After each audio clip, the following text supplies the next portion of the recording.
Nampala ale ni lele cɛla la min ye finitigiw ye olu kɔni ye banbagati wale dɔ kɔni kunbɛn. Mali y'a ka yɛlɛmawɔrɔya ta ko 63 kɔni fête min ye juma tɛmɛnen ye. An Sonko mara la a yɛrɛla k'a fɔ ko banbagati wale dɔ kɔni kɛra yen nɔ. Les mouvements pour le salut de l'Azawad olu y'a yɛrɛ k'a fɔ ko olu kɔni bɔra CSPPSD la. An balimaw aw bisimila ye an ka bi don kibaru kɛnɛ kan. Kibaruya fɔlɔ o bɛ tali kɛ min ye lakanabaliya ye. Tuma min na maliyɛnw kɔni b'u ka labɛnw sigi sen kan k'u ka min ye yɛlɛmawɔrɔya kɔni ta ko 63 ye ko o ɲɛnajɛw kɔni sigi sen kan. Min ye banbagatu ye olu kɔni bɛ ka banbagati wale kɔni kɛ Mali kɔni kɔrɔyan fan kɔni fɛ. Ayiwa yirala k'a fɔ ko lele ale ni Nampala cɛla la ko finitigiw ye banbagati wale dɔ kɔni kunbɛn. Ayiwa ko nin kɛra min ye alamisa don ye septembre kalo tile 21 kɔnɔna la. Ko nin ye finitigilakaw ye ko olu kɔni ye janda min ye banbagatu kɔni ka kunnafonidila dɔw kɔni ma. O hukumu kɔnɔna la olu kɔni ni ma kofɔlen ninnu kɔni karila ɲɔgɔn na. O kɛlɛ sen fɛ a yirala k'a fɔ ko finitigilakaw fan fɛ maa kɔni ma jogin wa maa ma bɔnɛ ani la. Nka min ye banbagatu kɔni fanfɛla ye ko maa duuru kɔni bɛ yen nɔ olu kɔni neutralisera wa min ye u bolola mina dɔw ye olu kɔni minɛra an ka finitigiw fan i n'a fɔ marifa dɔ bɛ yen ni ale tɔgɔ ye AK47 ko o duuru minɛra moto den 4 ani minnu ka nɛgɛjuru siraw kɔni ye n'u bɛ ɲɔgɔn na sɔrɔ sira minnu fɛ ko finitigiw o caman kɔni minɛ. Hali bi o hukumu kɔnɔna la a yirala k'a fɔ ko nin don kelen in fana la min kun ye septembre kalo tile 21 ye ko banbagatu ye mugujugu kɔni fili Tombouctou dugu kɔnɔna la. Ayiwa a yirala k'a fɔ ko nin mugujugu in kɔni filila wagati min na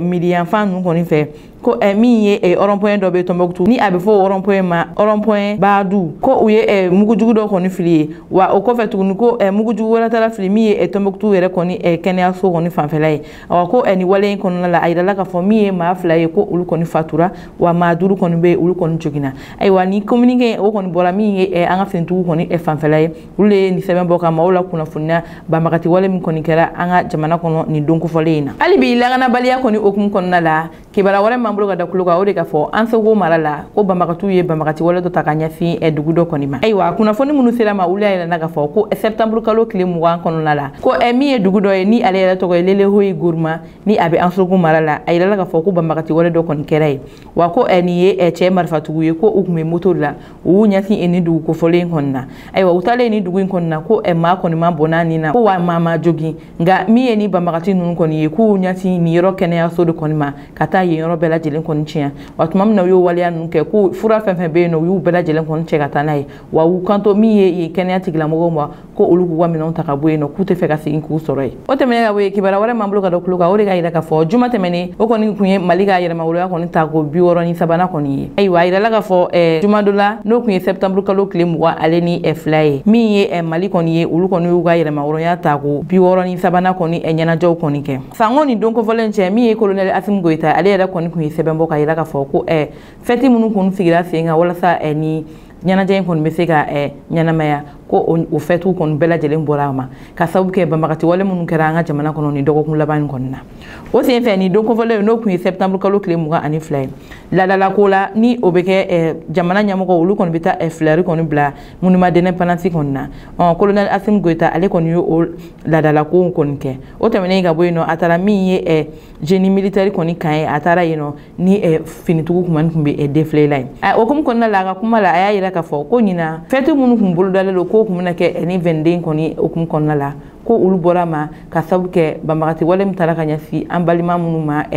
Tombouctou ya fan fɛ kɛrɛnkɛrɛnnenya la bateau mun attaquera ko musaka min kɔni kun kan ka don o ɲɛnajɛ in na ko musaka min na ta ka di bateau attaque maaw kɔni ma ani o tɛmɛnen ka bɔ yen nɔ ɲina ko 22 septembre hukumu kɔnɔna la a ɲininen don maliyɛn bɛɛ lajɛlen fɛ bɛɛ ka jɛ k'i hakili kɛ kelen ye k'i fanga kɛ kelen ye walasa lakana bɛ se ka segin ka na an ka jamana kɔnɔ cogoya min na ani a y'a yira k'a fɔ ko kun min kɛra attaque jugu minnu bɛ an ka jamana kɔnɔ ni wagati ye kun mun kɛra o ye o de ye ka yira k'a fɔ ko olu kɔni ye a yira k'a fɔ ko min ye Mali fantan ani 4 bɛɛ lajɛlen kɔni ye ko Mali drapeau bɛna taa jɔ o yɔrɔ bɛɛ lajɛlen na o tɛ dɔwɛrɛ o de ye k'a fɔ Mali kan minnu bɛ yen nɔ Mali kɔnɔna la ni finitigilakaw tɛ yen nɔ ko Mali finitigiw bɛ ka taa o yɔrɔ bɛɛ lajɛlen na ko o kuma fɔlen ko ma bɛn fasoden jugu dɔw ma ko o hukumu kɔnɔna la ko ni banbagati wale ninnu kɔni bɛ ka kɛ ko o hukumu na olu kɔni y'i kalikan don k'a yira k'a fɔ Mali fantan ani 4 bɛɛ lajɛlen na olu bɛ san kelen dɔrɔn de di maliyɛnw ma walasa lakana ka segin ka na an ka jamana kɔnɔna la. Ayiwa hali bi o hukumu kɔnɔna la min ye foli ani tanni ye a y'a di maliyɛnw ma ka sababu kɛ u bɛ ka muɲu olu kɔrɔla la nin kɛlɛ in kɔnɔna la ko hali bi k'u ka dɔ fara muɲu kan ko sabula olu kɔni bɛ ka musakaw fara ɲɔgɔn kan ka kɛlɛkɛminɛnw san ko ale kɔni b'a dɔn wagati ka gɛlɛ an bɛ don min na ko bi gɛlɛya yɛrɛ bɛ jamana kɔnɔ ko nka hali bi bɛɛ lajɛlen k'i muɲu ko laɲini ye kelen de o de ye ka fɔ lakana a ka segin ka na Mali jamana kɔni kɔnɔna la kuma kɛrɛnkɛrɛnya ye a y'o ta k'o ɲɛsin kunnafonidilaw ma a ko an bɛ wagati min na ko bi ko min ye kunnafonidilaw ye ko olu yɔrɔ jɔyɔrɔ bɛ kosɛbɛ jamana in jɔli la min ye kunnafoni ɲuman ye k'u kan k'a bɔ ka di maliyɛnden bɛɛ lajɛlen ma nka min ye kunnafoni kolon minnu bɛ yen nɔ n'u y'u cari k'o bɛna kɛ sababu ye ka se di Mali juguw kɔni ma wa ko min ye bɔlɔlɔ sanfɛlaw ye k'u ka sabali k'u ka kunnafoni jugu kɔni fili o sanfɛ ko o bɛna kɛ o kunnafoni jugu ninnu k'a bɛ kɔlɔlɔ lase maliyɛn caman ma a bɛna olu ja wuli wa min ye sebaaya ye a b'a di juguw kɔni fana ma wa a ye layidu kɔni di maliyɛndenw bɛɛ lajɛlen ma min ye Mali kɔni ka lakana ye ko ale bɛ a kan di ko o kɔni bɛna kɛ ko wa ko Mali kɔni bɛna sebaaya sɔrɔ ni kɛlɛ in kɔnɔna la ko wa ko ala tɛna mɛn ayiwa o tɛmɛnen ka bɔ yen kibaruya wɛrɛ m'an bolo ka da kulo kan o de y'a jira k'a fɔ min ye MSA ye olu y'a jira k'a fɔ ko olu kɔni bɔra CSP PSD la ayiwa kibaruya minnu sera ma o koɲɛ la olu y'a jira k'a fɔ ko kunun min tun ye septembre kalo tile 24 ye min ye le mouvement pour le salut de Azawad olu kɔni ye sɛbɛn bɔ sɛbɛn kɔnɔna la o y'a jira k'a fɔ ko olu tun bɛ jɛkulu dɔ la ni a bɛ fɔ o jɛkulu ma le cadre stratégique permanent pour la paix la sécurité et le développement ni o ye CSP PSD ni olu yɛrɛ kun ye membre fondateur o ye maa minnu kɛra sababu ye ka ni mouvement in sigi sen kan ni olu yɛrɛ kun ye o membre dɔ ye ko olu kɔni bɔra ni jɛkulu in na ayiwa ko ka kɔni ni jɛkulu mun ka sɛbɛn dɔ ye n'u ye sɛbɛn in bɔ kabini septembre kalo tile 10 kɔnɔna la ka yira k'a fɔ ko u bɛ ka banbagati wale dɔ ta ka Mali finitigiw kɔni sɛgɛrɛ ka sababu kɛ min ye CSP PSD olu ka sɛbɛn dɔ kɔnɔna la n'u y'o bɔ septembre kalo tile 10 na ka yira k'a fɔ ko u bɛna banbagati wale ta ka ɲɛsin Mali finitigiw ma o hukumu kɔnɔna min ye le mouvement pour le salut de l'Azawad ni olu kɔni kun ye wele bila ni ma kɔfɔli ma k'u ka fɛɛrɛ kɛ min ye Menaga dugukɔnɔmɔgɔw ani Gawo dugukɔnɔmɔgɔw k'u lakalan banbagati wale kɔni hukumu kɔnɔna la olu ma se ka ni ma kɔfɔli ninnu lakana ko kabini marsi kalo san 2022 kɔnɔna la Daesh ko olu bɛ ka banbagati wale ta ka ɲɛsin ni dugukɔnɔmɔgɔw ninnu ma ko nka min ye CSP PSD ko olu ma se ka dugukɔnɔmɔgɔw ninnu lakana ko sababu kɛ ani u bɛ ka banbagati wale min ta ka ɲɛsin Mali armée ma olu min ye mouvement pour le salut de l'Azawad olu kɔni bɛna bɔ ani jɛkulu in na wa olu y'a jira k'a fɔ olu tɛ banbagati wale ta ka ɲɛsin jamana kɔnɔdenw ma wa min yɛrɛ ye armée ye olu bɛ to armée kɔni kɛrɛfɛ ka armée kɔni jukɔrɔma tintin wa k'u bɛ fɛɛrɛ bɛɛ kɛ maa minnu bɛ ka ni bingani wale ta ka ɲɛsin maliyɛndenw ma k'u bɛ fɛɛrɛ bɛɛ lajɛlen kɛ walasa ko